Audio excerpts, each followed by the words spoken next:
Hi, what's up guys? I'm going to lay a pallet floor and I want to just go through a couple steps and a couple videos here to show you how to do it from start to finish. First is pallet selection. You can get pallets from your local do-it-yourself big box store. I had a number of projects done, so they had plenty of pallets they brought over. This one you can see is pine. This one over here is oak. This one has a lot of the stains on it that we're going to have to sand off in order to make it nice. This one, being a darker aged wood, is going to also get sanded, and they're going to have different, when it's stained, it's going to have a very different contrast. It's going to be beautiful. Even with the same color stain, one being pine, one being oak, they're going to have very different contrasts, especially with aged wood and new wood. So, next step we're going to do is we're going to cut these pallet boards off. I've already started this one. We used to pry them off, but found that a lot of them broke and cracked, especially if they were aged. So I cut them with the Sawzall now, so that way it's pretty quick and clean. I've done a number of these. It does take a little bit of time to get all the pallet pieces cut off the pallet. So we're going to just focus on this one a moment here. I'll put this one out of the way.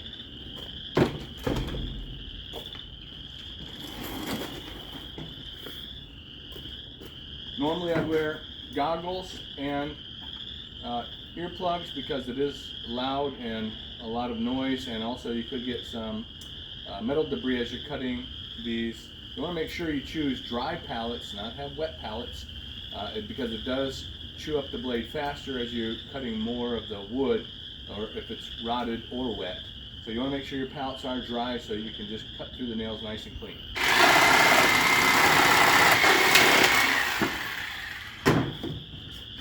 Alright, after you have your pallets pieces cut off, then you're going to select the best side.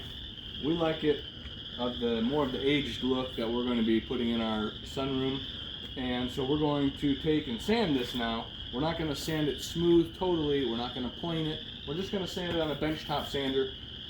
I have used a belt sander in the past, but it doesn't do as good of a job. Also, the benchtop sander, you're probably going to burn through a couple belts depending on how aged your wood is or what condition it is. That pine looks pretty bad.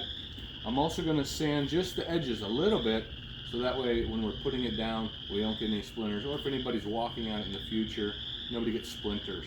So we're going to do the face, we're going to do the edges, and then we're going to do these top corner edges. So, normally this belt sander is only 4 inches wide. This board's a little more than 5 inches, probably 5.5 inches. So we'd have to go at it a couple times from both sides in order to get it all done. After that, we are ready to start sanding, finish sanding, and then staining.